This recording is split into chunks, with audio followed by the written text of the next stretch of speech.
So much appreciated to everyone showing up this evening. Like I said, my name is Crystal Chandler.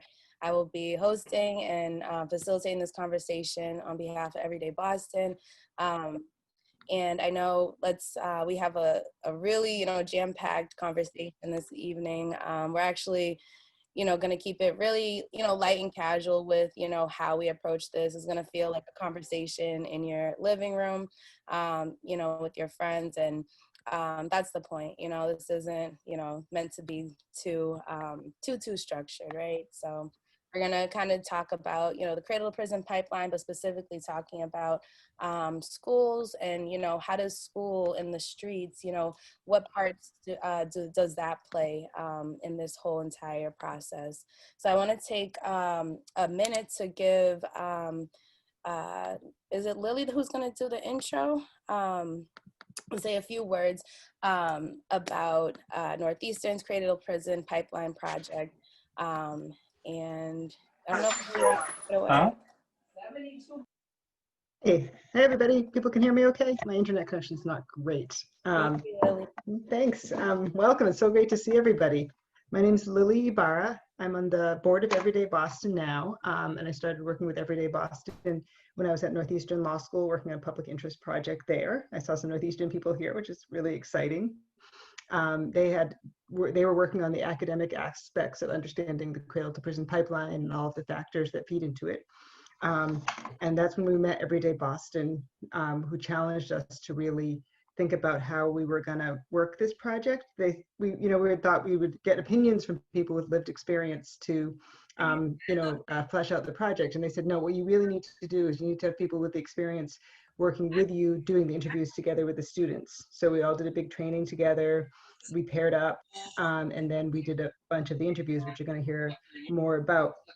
There was such a wonderful experience to watch people connect, the people who I know are going to be changing the system, connecting with people who'd experienced it and understanding it in a different way, and having the different levels of participation, some intergenerational, and having us understand things and working together in this really cool way that I hadn't experienced in academic or law before. It inspired me to start working with Everyday Boston and get more involved volunteering as a board member to be parts of these conversations and connections as it goes on. And I don't want to take up too much time. There's more interesting people coming. I'm going to pass it back to you, Crystal. Awesome. Thank you so much, Lily, for that quick introduction. I don't know if Julian wanted to speak as well, or if Julian is on the call. Hi, yeah, I'm here. Thanks. There you are. Hello. Yeah. Please introduce yourself. Yeah, hi everyone. My name is Julian Montijo. I use he, him pronouns. I am a second-year law student at Northeastern University. So I just wanted to say a couple words, kind of echoing what Lily said, but from the student perspective as a law student right now. My experience has been that law school can be a pretty removed experience from those of us who want to go into direct services legal work or movement building oriented work. We spend a lot of time on doctrine and theory, but very little time actually working with people and learning interpersonal skills required to communicate well with our colleagues, with our clients, and with those who are going to be leading the movements for the social change that we want to see. So I joined the Cradle-to-Prison Pipeline Project at Northeastern at the same time that Everyday Boston joined us, and I was at the same training with Lily and with our panelists today. And they really provided us with a lot of tangible interview skills. That was the bulk of the training, was learning how we connect with one another and how we guide conversations with intention to build the connection that Lily was mentioning earlier. And I think that those are really invaluable skills, especially as a student, especially when I'm in a school setting talking with people who have experienced the horrors of the Cradle-to-Prison pipeline, and figuring out how we can better incorporate those stories and the vision of those movement leaders in our legal study to be better partners in the movement when we become practitioners. So that's pretty much all I have, but thanks again for having me. I'm excited to hear and see our panelists again after so much time. Awesome. Thank you so much, Julian. And I want to hop right into it so we won't waste any more time. Armand, we have Dana, we have Bobby. Say hello to everyone, guys. How y'all doing? How you doing? Awesome, awesome. Let me see if I can get the gallery view. There we go, so I can see all of your lovely faces. Armand, I know you wanted to take a second, really quick to talk about your specific involvement with Everyday Boston, the Bridge program, and Bridge project, rather. Do you want to just take a second and tell folks about your involvement, why it's special to you, why both of these projects are, near and dear to your heart? Yes. Excuse me. Thank you. Yes, definitely. For me, I did 8 years inside of prison. And one of the last programs I found, there was something called the Youthful Offender Coalition. Shout out to Kara Hayes, who was our volunteer on the inside. And one of the first programs to come inside to actually engage with the men on the inside was Everyday Boston. They actually held a storytelling workshop. Even though I wasn't there, I took part in it because I was one of the founders of it, and I knew everything that was going on while it was going on. And one of my biggest things that I wanted to do was to bring things that I did on the internal inside of prison, outside of prison, and or basically have the same level of engagement. And as soon as I got out, one of the first people to contact me was actually Carol from Everyday Boston, and they was offering me a job to be a story ambassador and engage with people in the community, which really meant a lot to me. It was also offering me to put money in my pockets, which is a big deal when you first come out of prison. So I was very taken by that, and since then it became dear to my heart, and I've been on the move, with it, and I became a volunteer, and after that, Kara created a part-time position for a bridge project coordinator, and that's what I've been doing ever since. So, but I would love to yield some time to Kara to speak more about it because she's basically the brain behind it. That was not the plan, Armand.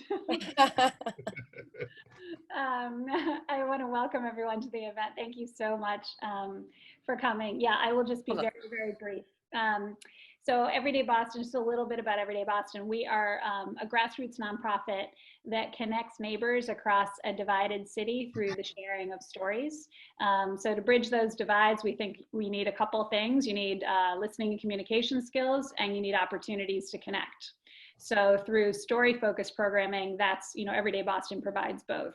The Bridge Project was inspired by one of our founding members, George Powell, who joined Everyday Boston when he was 6 months out of prison and has become sort of like a North Star for the organization. And Armand has carried it forward as the coordinator, and Bobby and Dana are critical members. It's just been like, it kind of fills my heart, to be honest, to work with them. So I'm really grateful for them speaking tonight. I'll yield the floor. Awesome, awesome. Thank you so much, Kara, for that quick introduction as well. Thank you, Armand, as well. There's a little bit of feedback there. For sharing your experience as well. Just want to again introduce Bobby and Dana and Armand. We'll be chatting with them for the next hour or so about this, cradle to prison pipeline. What is this, right? And how does it, how does their experience with school and the streets, how does that play into that specifically? And we had a conversation, and the same thing I told them, you can read 1 million books, you can study every documentary, whatever it may be, right? But actually getting to talk to folks and hearing their experience is one of the most powerful things. And so I'm really appreciative to Everyday Boston and to these 3 guys for coming here today to share their story. They don't have to, but we find something special in it. And so I hope y'all take something away from this as well.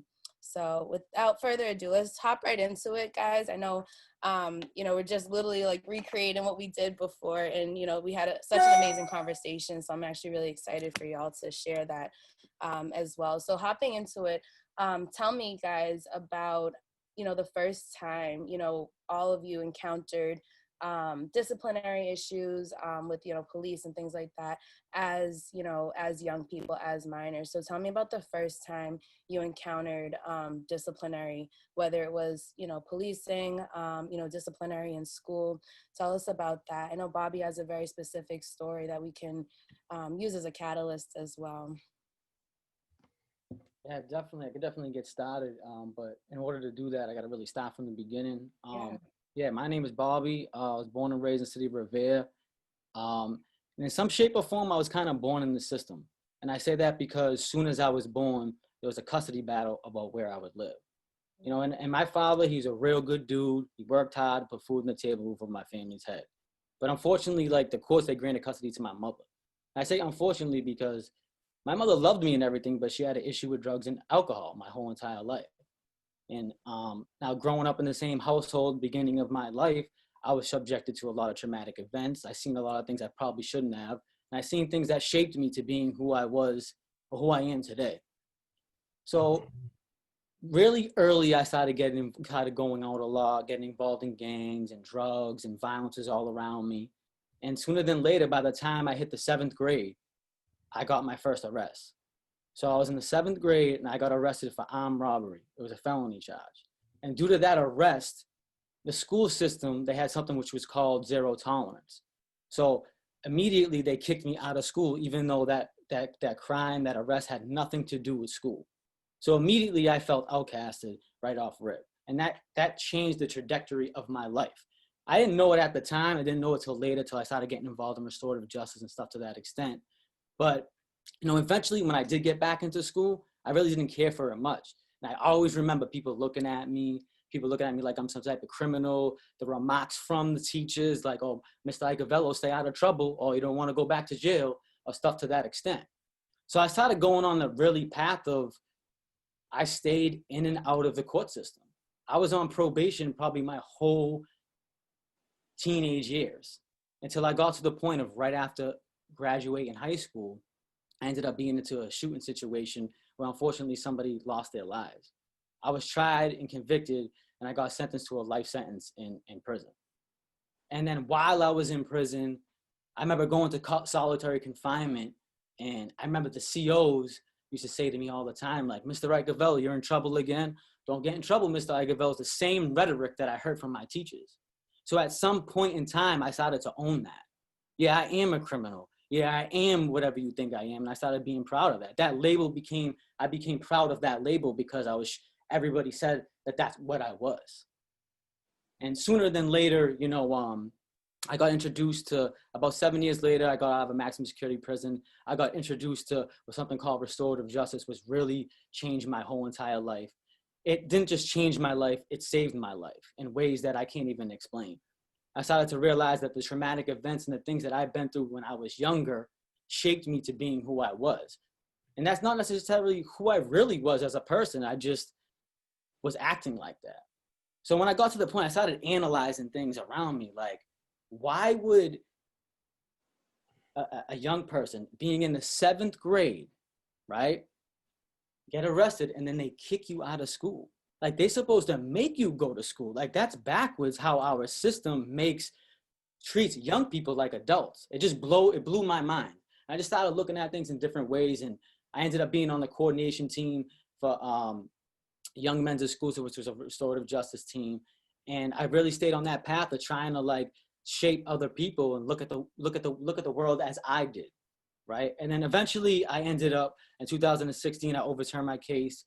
In 2018, I pled guilty to manslaughter and I got 14 years. So I did a little over 12 years and I've been out a year.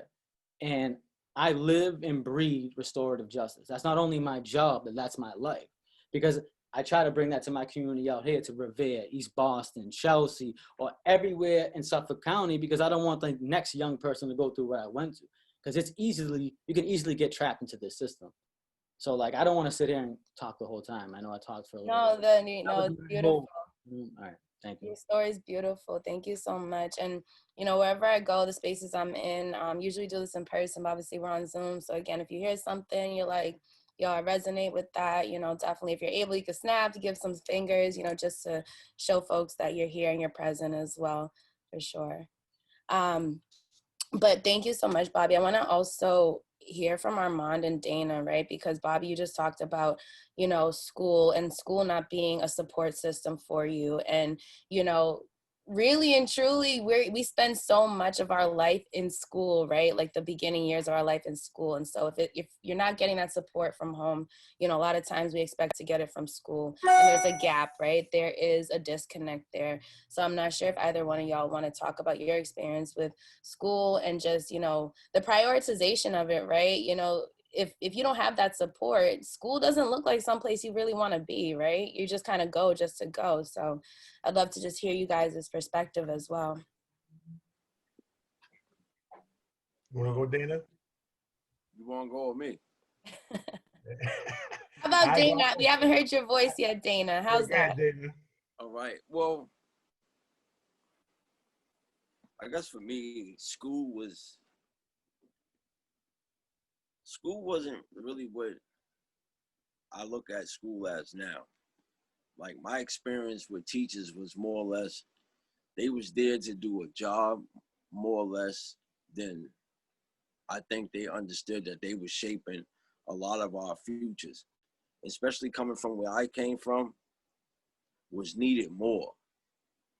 And where I remember I had a teacher. Dana, tell folks where you're from. Tell folks where you're from. Oh, my name's Dana. I'm from Boston. I'm from Roxbury, born and raised. And I had a teacher that used to always tell me, you're going to end up in jail or dead. Like, that was his thing with me. Like, he would say it. I would hear it at least 3 out of the 5 days. To the point where I started, like, not so much believing it, just accepted it. Because combined with what was going on in my life outside of school, I basically accepted that that's what was going to happen. And that's what ended up happening. I went to jail at 17, didn't get out till I was 28. 2.5 years later, I went back for another 7. And although it was because of my actions, I didn't change the way I think.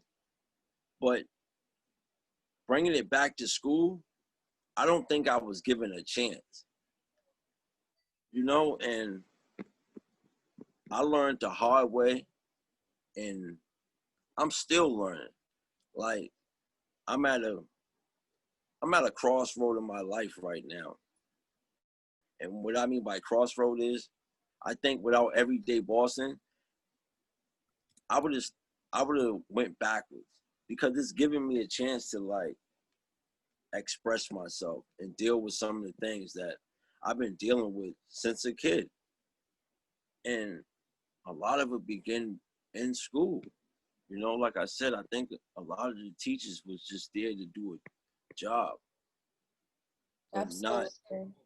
But not realizing that they were shaping the next generation. And, you know, I said this yesterday to you, Crystal, like, I know, like, you know, there's so many kids that's being left behind, because now they have charter schools and private schools, and there's not enough funding for the public schools, the kids that really need it, like, really needs that special attention.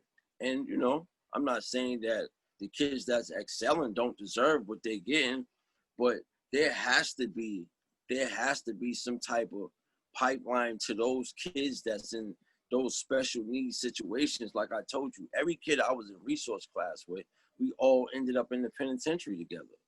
Like, that's just not no coincidence.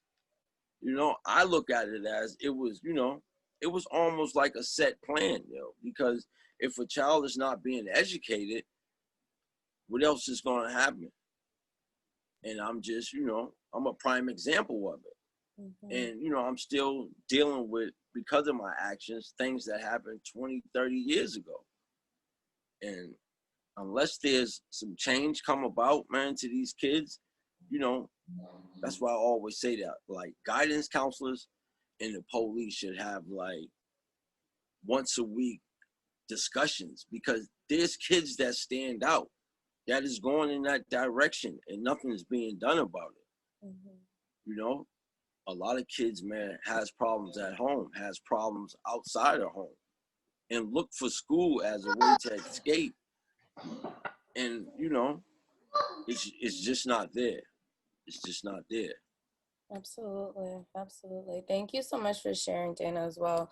And I definitely hear you, you know, when you talk about, you know, I hear from you and Bobby, right, that there was like, again, there's a lack, right? There's a gap, you know. Bobby, you know, he said he was arrested in 7th grade, you know, he was gone for a number of months, you know, like where was the support to make sure that this young person got back on track? You know, with you, Dana, same thing of, you know, you're in the resource classes, right? And, you know, with disciplinary issues, I know, you know, we talked about it yesterday too. It's like, once you get in trouble once, it's like teachers just kind of like, they just pinpoint you as the problem, right? As the problem child. And, you know, I know that affects a lot of young people, like you're saying, right? Like they need access to teachers who care and to the resources and everything like that.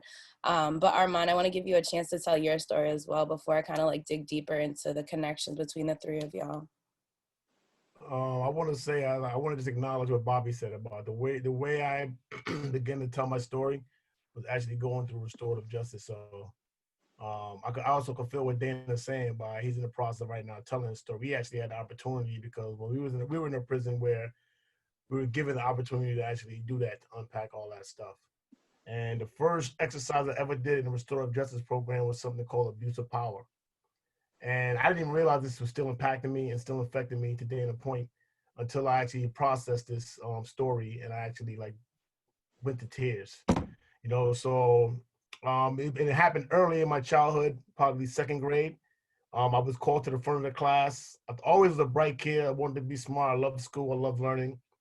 And I remember I was writing on a board. Back then they had the board on an easel. So it was like in the middle of the class. I was writing and the easel ended up breaking and the board fell on my teacher's foot. And I remember I had to go to the principal's office for it. The first time I ever been in the principal's office. And I remember she told the principal, like, he threw it on my foot on purpose. And literally the principal believed her. And I got she called my mother up and my mother was so mad that she had to take off from work. And I was trying to explain to them, like, no, I didn't do it on purpose. And they was like, no, he did it on purpose. Not only did I get suspended, I didn't get suspended. I think I got kicked out for a couple of days, which is a suspension basically. And I got a whipping on top of that. So I literally like going through this process of just actually realized that was the point in my life where I literally like disassociated from my mother. I could remember from that day forward, I got in a fight every day. I probably got beat up for 2 years, so I started beating dudes up after that. And I went to school to fight, to get into trouble, never to learn. And that like really like ruined my path. For years, I had a negative disposition towards anything like was academia associated. And like I said, it wasn't until I unpacked in some institutions in prison that I actually started to begin going to school again and all that. But yeah, that was something that had a very negative effect on me. And I agree with Dan 100%. All this is by design, or it was designed. The whole time I went to school was I only had two. I was born in Queens, New York, and we have a large Black population. The whole time I was in school was only 2 Black teachers I ever known. They were so odd. They were so odd that I remember both of their names to this day, Miss Crow and Miss Jenkins. I mean, so and I only did good in school 1 year from that year. I only did good once, and that was the year that I had both of those teachers. That was in the 5th grade. I had both of those teachers, and they literally like treated me like I was a son or I was a nephew or they basically cared and nurtured me and made sure looked out for me. Some of them they disciplined me too, but that was the only year that I actually did great in school. Other than that, I just like off and running. So yeah, definitely. Thank you, Armand. Thank you. To all three of you guys and whoever wants to take it, you know, what resources do you guys think or at all, right? I mean, obviously there's a gap, but what resources were in place to make sure you all were successful? And if you can't think of any, right, think of what gaps were there, right, that could have been filled so that you didn't have to make whatever decision you had to make. You didn't feel like you were in a position, you know, at such a young age to, you know, have to go down the path you did. And yeah, whoever, I don't know, Bobby, if you want to loop back around to you, we can go back that way if you want. I mean, I think the first thing my opinion, is to take zero tolerance out of schools. I think that crushes people. It makes no sense. Even when you're an adult, when you make a mistake or you do something, there's no zero tolerance in life, period. And can you explain what that is for folks who don't know? Obviously we know, but just for folks who don't. Yeah, so basically, if you do something in school, there's a say if you commit an act, a crime or whatever, there's a tolerance where it says zero tolerance. You do this, you're completely out of the school system. Like, you're kicked out. Like, and it can be something minor, it could be something major. So they try to do that to deter kids from actually doing something bad, which makes no sense because kids are going to make mistakes regardless. You know, so I don't know if I explained that fully, but if you want to elaborate on it more. No, that sounded perfect. Yeah, yeah, I think that, like, that being taken out of it, you know, is very important. You know, like, that's what I think is crushing it. It's like, and at the end of the day, like, there's not a lot of funding going into the school systems. Like, I'm not going to sit here and I can't just sit there and get at teachers, right? Like, I can't just do that. Like, they'll dealt their card as well, you know? Like, they need more money, they need more funding, they need more resources as well, because it's just not simply there. And it blows my mind how it's not there, because that's what shapes our future. Like, that's our future. Our youth are our future. So money should be going to there before anything else, you know? I'm sure there's a lot more money going into prisons than there is to the educational system. There is, actually, statistically. So makes sense, you know? So it's yeah. But yeah, I guess I don't want to talk the whole time. No, that's perfect. Armand or Dana, do you want to speak to that as well? You said the gap.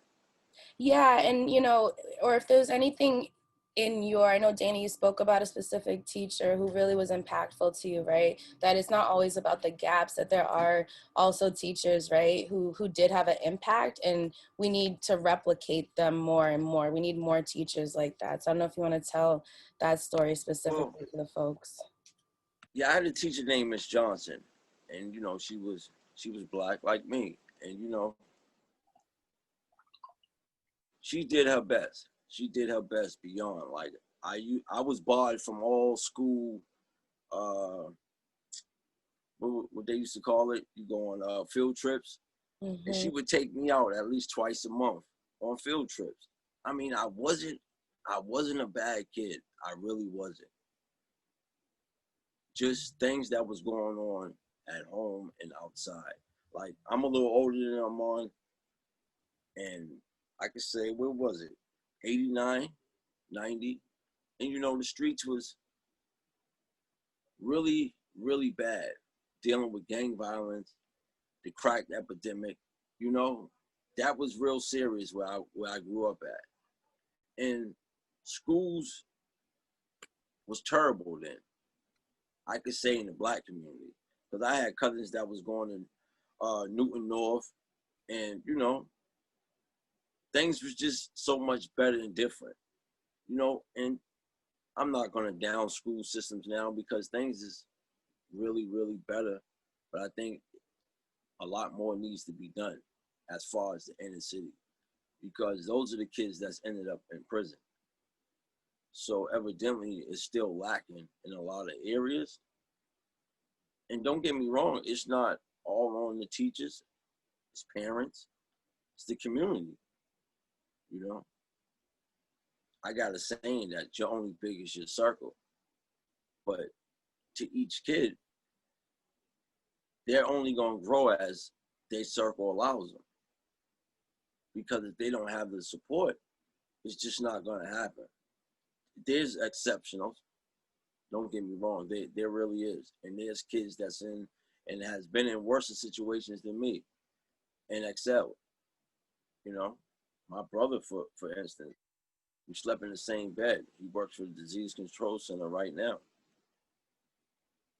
So, you know, it's not always on the teachers, but I just think, for speaking right here, right now, it's gonna take every kid that's struggling, he needs a circle. And it's not always because he's getting in trouble or, you know, things is not right at home. He just might need that helping hand, whatever it is, you know. And until, like Bobby just said, they got money to study ants. Right. You know what I mean? So It's true. why not use that same money for education? Because without it, it's just not gonna happen. Like I explained to you yesterday, my son grew up out in Berkeley, Mass. He was one of two black kids in the whole school. And the school failed him.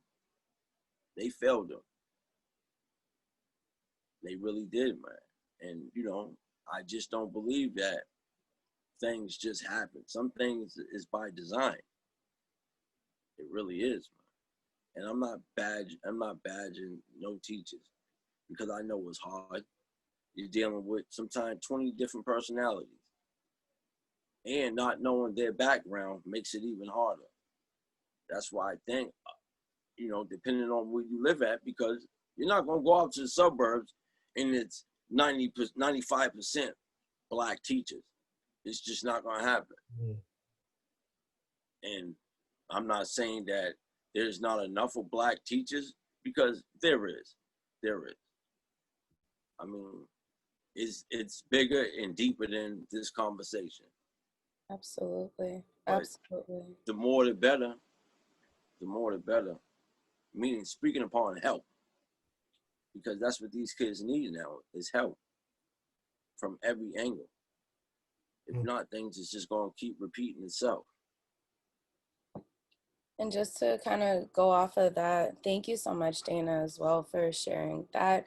You know, I hear that there were specific people in your life who, and I'm sure in all of our lives, right, who, you know, were the catalyst, who helped to just, you know, make you just think a little different, whether it was that teacher who took you on the field trips, you know what I mean? But I'm curious, you know, and maybe Armand, if you want to answer this as well, but, you know, what would it have meant for y'all to have more of, you know, those teachers or the folks who you really could depend on, like that, those one or two teachers? What would it have meant to have those folks in your circle, right? Danny, you say you're only as big as your circle, right? And so what if your circle looked like, you know, replicating those positive influences? What would, you know, what do you think your life would have been like now? I think it would have been different, you know, but who's to really say? But if the chances and the help was there, I really do think it would have been different. Like right now, I'm on 3 years probation, 10 years suspended. And I can honestly say I was a day away from like resorting back to just saying, I don't care, you know, because that got me through so much. So many hard times. All I had to do was say, I don't care, or fuck it, excuse my language. But that was like my crutch, because if I said it, I meant it. Like, you know, I met Carla. Well, and also you said there weren't folks who cared for you, right? Like you grew up not feeling cared for in schools, you know what I mean? You grew up not feeling cared for, so I can only imagine, right? Yes. Absolutely. Yeah. Like I said, you know, I met Carla at a pivotal time in my life, you know, and I dodged her. And at times I still dodge her, depending on how I'm feeling that morning. But I can honestly say, like, she's helped me. This program's helped me. So if it can help me, it can help just about anyone. Awesome. I love that. I love that. Armand, thank you so much, Dana. And folks, if you want to give us some snaps to Dana and Bobby for their stories thus far, of course, or spirit fingers, whatever makes you feel happy. Armand, do you want to speak to your experiences? Well, I know we kind of went like all around. That was, I mean, Bobby and Dana, like both solid for sure, but Armand, do you want to hop in and kind of give your schooling experience, you know, whether you want to talk about school specifically or even like the teachers or the individuals in your life who are positive influences? Yeah, I'm gonna be honest with you. I don't have no positive teaching influence in my life. The two that I told you, those are the two that I had, period. You talk about circles. I grew up in a circle of what they call the circle of the gods, or the 5% of the poor righteous teachers. Those are the ones who educated me. And literally when I went inside the institutions, Dana could tell you, because he was back then at that time, they was like the predominantly population inside of prisons, and they the ones that educated people inside of prisons. I'm gonna be honest with you, that first incident that I encountered when I was young with that teacher, that was my first encounter with a racist person that was blatantly, overtly like racist, and it just messed my head up for a while. I didn't trust no white women, no white people, period. So it was like, it took me a while to like really like unpack all that through programming. So like the first teacher I actually met and like start to respect and trust was Karen Lachinsky, the one who ran the BU program in prison and who was like the volunteer for the RJ program. Prior to that, I didn't even like any teachers, so at all, period. So my experience was like totally different. And I think Dana's being nice. I think that the lack of diversity in the system is the problem, period. It's not, I don't think it's by design. That the only two teachers I remember and loved in my whole experience were teachers that looked like me. One was black, one was brown, Latina, you know what I'm saying? But they treated me in respect, even though I was considered the bad kid at that time. When I was hurt, I was a good kid. By the time I got them, I was one of the bad ones, the worst ones in the school. But I thrived under their attention. So I think that's the major problem. Absolutely, absolutely. And I definitely, I hear both of y'all, right? Where it's like, these teachers exist, right? It's not that they don't exist, right? But we just need to put them in more schools. They need to have, access to actually be teaching, young people, like you said. Because I too can relate to that of, some of my most memorable teachers, first grade, I had a black teacher, Ms. Rickenbacker. Never forget her, first person who taught me about Black history that wasn't just MLK and Malcolm X, right? And so you have these pivotal people in your life. And, that's also what we're trying to demonstrate here is that we need to look at these folks who, took it a step above, right? They didn't just show up to collect a check and go home, right? Like, of course, folks do what they have to do, right? But when you're molding the next generation of humans on this earth, right? Like, I'm not just talking boss. I mean, like, this is a global issue, as we know, right? But we're just talking on a more micro scale. But if you need more folks who are willing to go above and beyond, who are more than just content with showing up to work, you know what I mean, that they are compassionate, that they understand, if they don't come from your neighborhood, right, that they at least understand your neighborhood enough to understand what you're going out back into, when you leave the school building. Do you guys agree with that? Yes. Yes. Definitely. I know, we have only a short amount of time to have a very deep discussion, but I want to hear from the three of you guys, and I'm sure the folks on this call do as well. What can be done today, right? If you're thinking about, a little Bobby today, a little Dana today, a little Armand today, right? What can be done to make sure that they don't have to make the choices that y'all made, that they don't end up going down that same path? At what point, like whether it's policy, like we said, of course, but what can be done? Do we need more compassionate teachers? Like, what does this look like, and really in a perfect world, right? Like, let's just imagine in a perfect world, like what can be done, what does schooling look like, to make it better for the young people today? I mean, I think I'll start off real quick, but first is, like I said a little bit before, you got to pay these teachers, like plain and simple. Mm-hmm. Pay them for what they're worth. And then the second thing is implementing restorative justice practices in all these places, especially the educational system, because it's so impactful, so empowering and powerful altogether. So if we implement restorative justice inside these systems, especially the educational system, it will definitely help more. I remember the other day, right, my friend called me in the middle of the night and he said, and he wasn't doing good. It was like 4 a.m. He calls me and he's like, "Oh man, like I have a lot of things going on in his head." He goes, "Imagine if we had somebody to talk to when we were younger, like where we would be at." And this is somebody that doesn't express himself at all. And I was like, "Bro, you're right." And that's why I do what I do, because I'm trying to put these practices inside every institution because it's needed. So in my opinion, that's what I think would help. And I'll shoot over to Armand or Dana so they can add on to it. Yeah, go for it. I mean, for me, for the kids that are struggling, there's guys out here, including myself, that's willing to help and willing to give back. But it's so much red tape that they're almost being denied the help. Like, I know growing up, I would have listened to someone that I knew was going through the things that I watched my family go through, that I looked out my window and seen quicker than I would have listened to a social worker. Because for the simple fact, I grew up and my observation of white people was a problem. It's almost like a dog when you roll up some newspaper. And I didn't even know about slavery, to be honest with you, until I went to jail. I didn't. And that's kind of like real, like, far-fetched that you might not believe it. But that's how much, like, the schools wasn't like, we wasn't being taught. You got to know where you came from in order to get somewhere. Because you're going to say, wow, if they went through that, I could go through this. This is nothing. Like, I used to sit in a hole in jail and be like, slaves had it worse, so this ain't shit. Now, that's crazy to have to lay down off of that, you know? I got to use that as a stepping stone to get through this.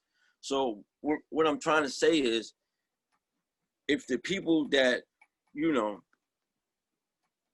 is the one that causes the red tape can step aside, you know, because they're not really making the change. They're not really providing the help. If there's people that's willing to help these kids that are struggling, why not let them help? And I think that needs to be addressed, man. You know what I mean? Because there's dudes like me, Armand, Bobby, and there's plenty other more, because I got friends, and I know they're willing to help. You know? It's just not the opportunity and chances are not there to reach and help these kids. You know? Like, it's almost like it's by design. Like, we got to keep this pipeline going. You know what I mean? Because so many people's going to lose if jails is not filling their quotas. Amen to that. Amen to that, for real. And sorry, not to cut you off, Armand, because I want to hear you, but just like to everything y'all just said, like, amen to that. We know that the prison system in this country, you know, and around the world, but we're talking about this country, locally, whatever, is a for-profit business, right? They're not here to actually make sure folks are rehabilitated, right? Like, that's not their bottom line. You know what I mean? Like, as an institution, as, you know, this complex, like, monstrous, like, monster in this country, is that their bottom line is to make money. You know, I was actually telling a friend of mine, if you look at where a lot of prisons are, right? If you look at the geographic location, why are prisons out in the suburbs? You got to look at the reason for that, right? Who gets counted as citizens, but who gets the say? That's the kind of things you have to look at. And I also understand when, you know, the three of these guys, you know, say, hey, I didn't know X, Y, and Z. You know what I mean? Even you, Dana, something as like we think is basic, slavery, right? If you don't know something, how are you supposed to ever know? If no one's ever demonstrated it to you, right? If no one's ever handed you a book, you know what I mean, or showed you a movie or something about whatever it is, whether it's history, your own history, you know, or somebody else's history, right? Like, there's a reason why folks don't know about Black history, and it's not even just a Black issue, that the world doesn't know about it. You know what I mean? It's such a complex issue, this whole entire thing that we're talking about.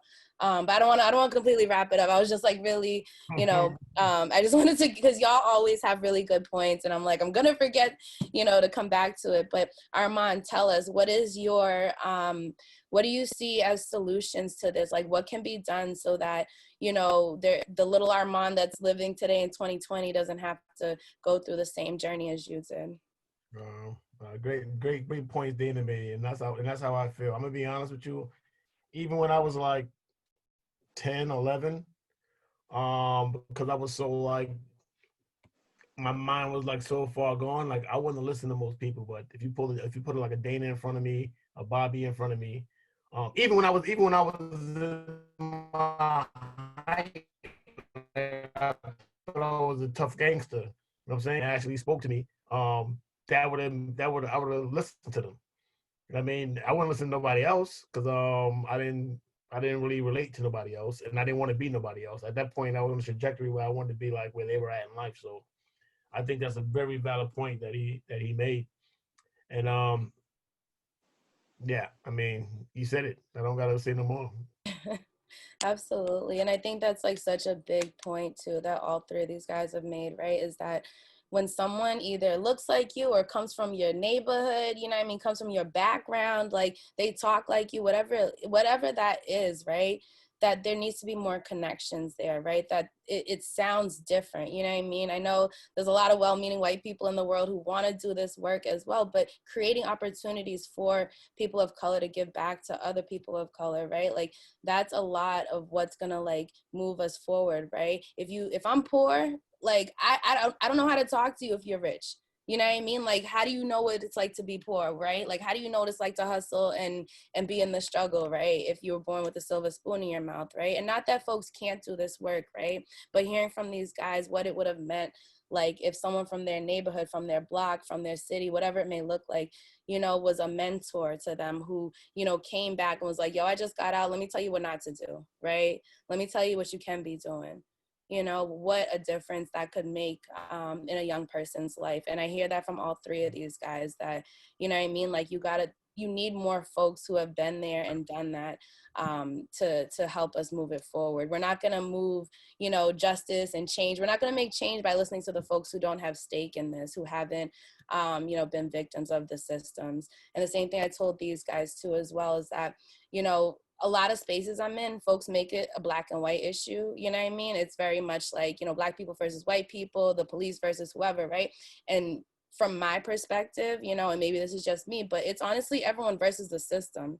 You know what I mean? It's these systems that were set up for folks to fail. It's the systems that are set up for folks to stay down and for folks to, you know, be behind on information and for, you know, other folks in power to be gatekeepers as well. So, you know, the point of this is just, again, this is a small glimpse of these guys' life, right? Like you're only getting a very minuscule, you know, snapshot of what these guys have been through, their story, and also like the impact that they are having and can continue to have. So I just want to make that clear as well. We only had an hour to do this, you know, and this could have been, again, I forget how old you guys each are, but we could literally take the same amount of years that y'all have been on this planet just to go over it all over again. So just keep that in mind. And I encourage folks to continue doing this work. It, you know, it doesn't always have to look like your activism is policy change and these big things, right? Like activism could be working on yourself and the people around you as well, right?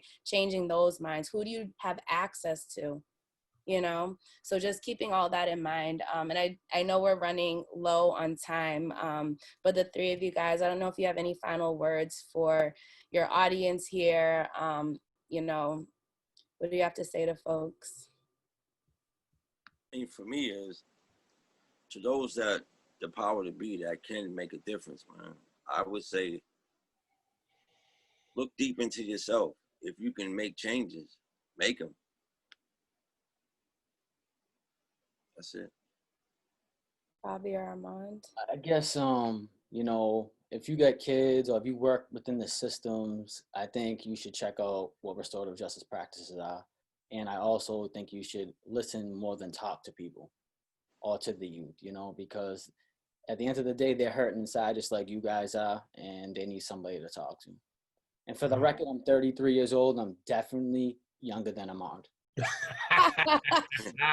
The record is on. We are recording, therefore it is on the record. It's on the record. It's on the record that Dana's the oldest too, because he already out of older than me. So we have our crown. But I would say, I would say that like it's no such thing as Bobby said, articulated. No such thing as zero tolerance for kids. You know what I'm saying, or children. The only reason I'm out of prison today is because they changed the laws on youth development for kids under the age of 21. So were it not for that change in the law, I would still be in prison because they recognize that, yo, you could do something at an early age and you're not mentally developed. So I think if I see a kid acting up, a young person acting up, even an old person acting up, I mean, that's what RJ taught me. It hurt people. Something happened to them That's why they acting and behaving the way they behaving. So just be cognizant of that. And all the zero tolerance, the system basically is hurting people that's already hurt. I mean, so it's not healing at all. It's just perpetuating harm, and it's perpetuating in your name, my name, our name. And I don't believe in the system. I believe in people. I mean, so people run the system, so we could basically take over the system and tear the system apart, rip it apart, rebuild it the way we want. So thank you. Great job, Dana and Bobby. Yes, thank you to Dana and Bobby. Of course, folks are giving y'all crazy kudos in the chat if y'all looking over there. You know, like I said, this is just a very small snapshot of your story, and I'm super appreciative of, you know, y'all coming to these spaces, because it is labor, right? Like, y'all don't got to tell your story, right? But y'all are passionate about this, and I can see in each of y'all that you want to make a change, and so I appreciate that, and I appreciate the folks who showed up tonight this evening as well to, you know, hear your story. And I know a lot of folks, based on the chat alone, you know, have heard something that's changed them, has heard something that they agree with, and so we're going to continue to do this, and we will have part 2 and 3. But before we head out, I definitely want to kick it back to Kara, lovely founder of Everyday Boston, to wrap things up. Thanks, guys. Thank you so much, Crystal, for that, by the way. Also, hugely grateful to you. Crystal's a board member and has shaped Everyday Boston from the start, along with others. So I'm very grateful to you. Yeah, I just wanted to take just a few minutes. So hopefully, you know, some of you can stay. To just say, well, first of all, thank you to Armand, Bobby, and Dana, who have really, you know, like, they've given so much wisdom and so much time and so much heart to what we're all building together. And I just think that they are just invaluable neighbors, frankly. And so I'm grateful to them for all that they give. I also want to just say that there is a little bit of an anniversary that we need to celebrate here on this call, which is Bobby came home a year ago last Thursday. Ooh, Bobby, I want to see everyone. If you have a flag, it's your virtual flagging. We are so proud of you, Bobby. We are so proud. So last month we did this with Armand. It was a little bit of a different vibe, but had a little surprise, you know, celebration. Everyone was crying happy tears. You're shaking your head, Armand? It ain't the same. That made me cry, so it ain't the same. It ain't the same. Definitely was crying. Fair enough. Right. I just wanted to pay tribute to Bobby for a couple minutes and then pass it on to a couple other people who want to pay tribute to him. So I want to say. Can I go first? Oh, yeah, go. Yeah, Bobby. I wanted to say, Bobby, I love you, man. I'm proud of you. Man, I seen you from your worst to your best, and you just keep getting better, man. Since you got out, you just took it by the horns, and you've been running nonstop, man. I'm very proud of you. And I mean, we already know what we got planned in the immediate and distant future. So I'm just so happy that you're where you're at, man. And you're doing what everybody in this city gonna do when they get out, and most don't do it, man. So I just want to let you know, man, I love you and I appreciate you, man. And just keep doing what you're doing. Thank you, bro. Love you too. Appreciate that. Thank you. Actually, in that spirit, why don't I pass it on to other people, and then I'll end. Kara Hayes, you there somewhere? Oh no. Ready. I feel like it's really humbling because so many people have powerful, important things to say about you. But something really struck me when Bobby introduced our storytelling, right? That healing may not be so much about getting better, whatever better is. It's about letting go of everything that isn't you, pushing away all that people put on you. That is a false identity. And he has done that with such power. You know, for me, there's no experience that this man has that he isn't willing to share with others so they can heal. There's no suffering that doesn't touch him. No matter how deep the wound or the shame, no one needs to be ashamed in front of him.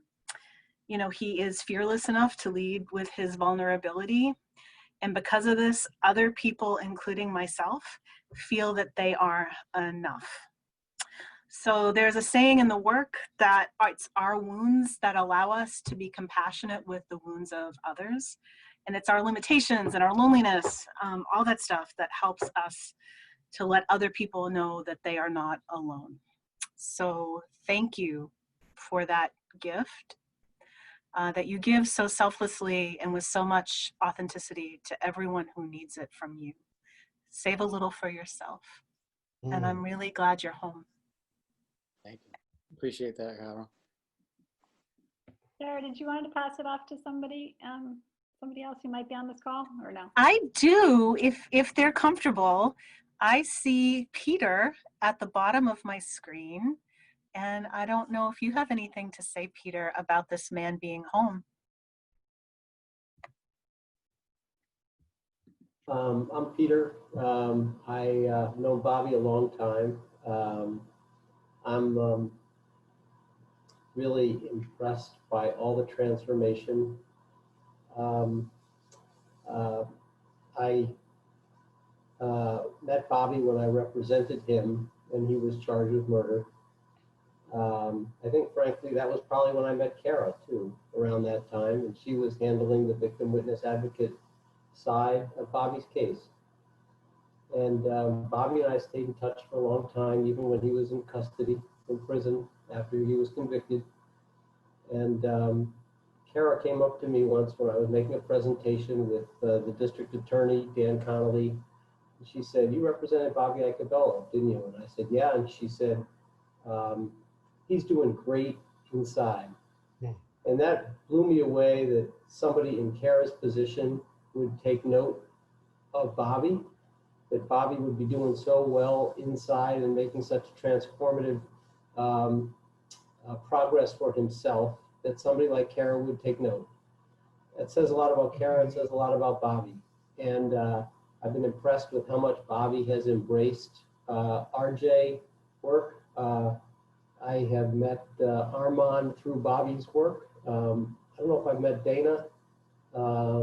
There are others on this call who look familiar, but I've sat in a circle with Armand and others, and it's been my privilege to learn about RJ stuff really through Kara and through Bobby and others, but I'm proud of you, Bobby.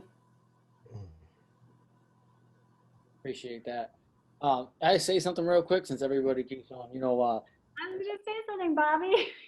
Am I not supposed to say something? No, you should. Oh, okay. Can I say something? First, trying to start off by saying, Peter, he saved my life in a big way.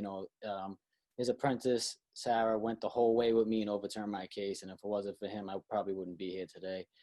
And as for Kara's been here for me ever since I got out. There's a lot of people that say that they're going to be there when you leave, like volunteers, other people, but she's been there since day one and still is there. So I want to shout all you out for that. And thank you so much, everybody, I got my family on the call too. So I love all of you. My friends are there too. My brothers that we work with, I see you, Noble and E, everybody, I love y'all. I appreciate this a lot. It means a lot for you guys to even be here right now. So thank you. Can I just say my little piece at the end? Sorry, I just wanted to say just a little something about you, Bobby. So I just want to say that, 47 years old, met a lot of people in my life. I used to be a reporter, met a lot of people through that. I can probably count on, one hand the number of people who kind of walk through the world like you do. Similar to what Kara said, I think you walk around with this really big open heart that makes everyone feel like they belong. And I just think it's a huge gift. And I just want to tell everyone very quickly about, for me, what was a real highlight with Bobby. Every year, Everyday Boston does like a Love Your Wicked Awesome Neighbor challenge, where we encourage everybody to write, encouraging notes to strangers in the city and then hand them out on the street. This was obviously before the pandemic. So Bobby heard about this. He was right out of prison, got super into it and said, what if we, like, can I reach back to my friends at Concord and Norfolk and get them to make cards? And so he did, and it was just an extraordinary thing. I mean, I think we had like over 150, maybe close to 200 that they sent to Bobby and Armand and all of us, handed them out on the streets. And it was, I think, not only one of the highlights of my year, but one of the highlights of the decade for me. I mean, to me, it was an extraordinary sort of thing that Bobby did to bring his friends into the community and to connect them. And I just sort of, in honor of that, really want to read a note that his friend wrote to him with the cards. So it says, and I don't know, maybe this is Kevin, I'm not quite sure, but it says, bro, this is from the fellas at Concord. I tried to get at least 100, but I fell short. It's about 80 in here. I got the fellas from Tufts, Emerson, Toastmasters, NEADS, and a couple other RJ homies to do this. Some of them dropped some jewels and some heartfelt shit. I hope the people that receive them enjoy them. Thank you for the opportunity for us to share our love. And this is a note that I have in my phone and is in my favorites and I won't ever lose.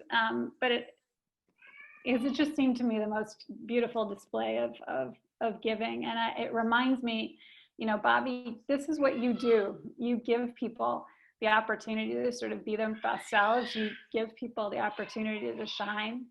And I'm grateful for you. So that's all I wanted to say. Thank you so much. And on that note, who wrote that was Kevin Keogh. So shout out to him. 16-year-old lifer that should be home right now.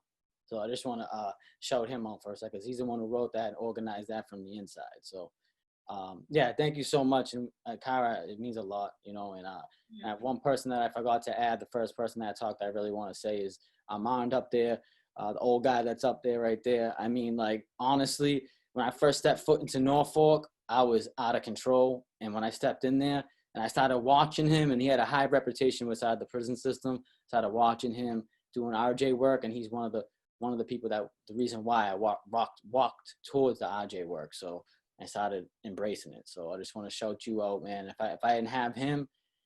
And one more other thing I would like to say is that when you come home, which I hope we have another episode, another part of this, and I know, Kara, you were talking about it, it's not easy, plain and simple. Any person that comes home from being incarcerated, no matter how long you do, it's a mental struggle. And if I didn't have Armand, Noble, E on here, and my family, I don't know what I would do.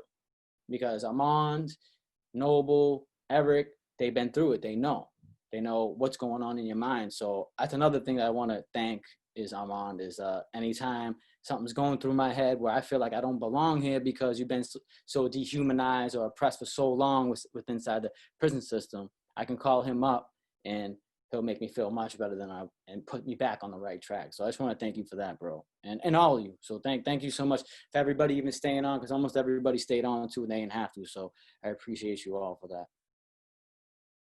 Thank you.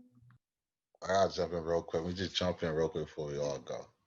Right? Of course you're gonna. I have to speak. I have to. It's a family. Yeah, right. Yeah, right. Because one thing I want to tell you about Bobby is I want to say Bina is that he's very respected in the streets before he went to prison, and when he went to prison, he was still highly respected, and we can't count on how many lives he saved, how many people he helped, he changed, and he changed so many people more. Like before he came home, he didn't know he was coming home at all. He had no clue he was coming home. He didn't think he was coming home, but he still changed his life. So he didn't do it for parole. He didn't do it to come home, because in his mind, he was never coming home. And he still helped so many other men come home and do the right thing. Like usually in prison, like a lot of people do things to get home, so they can look good. He did all these things out of his heart. He did all these things because he changed and he wanted to do something different and be different even if it meant that he's going to spend the rest of his life in prison or not, he still changed. So I want to say, bro, I love you. It was so many times we walked that yard together and we talked, even now that I'm home, that so many times I call you as well as A-Rab and E, and we help each other out. That you deserve to be home. And they cannot count how many lives you saved just from changing your life, period. You know, and they can't count how many lives you saved of young men coming home that you trained, that you taught, you supported to come home and do the right thing. So I want to say I love you. I'm happy you're here, and we're going to continue to go hard, go forward. We're going to do RJ. It's a lifestyle, and we're going to live it out. And I want to appreciate you. Thank you. Thank you. Appreciate that. Hey, Dad. Moldy. You know, I love you, bro. I ain't gonna go too long. I love you, bro. You already know from 07 on. I mean, from the bottom to the top, we've been doing this. So, and we're gonna keep doing this, bro. Love you. Love you too. Thank you, bro. Thank you all so much for showing up to this. Again, a big congratulations to Bobby for, you know, celebrating that 1 year. You know what I mean? It's a milestone. We celebrate milestones over here. And again, thank you to Armand and Dana for sharing their story. Like I said, you know, this is labor coming out here and having to retell your story over and over and over again. You know what I mean? And they do it because it makes a difference. So thank y'all so much. Enjoy your evening. We will be doing a part 2 and 3, which I guess y'all can check out on social media. Follow Everyday Boston. And we're out.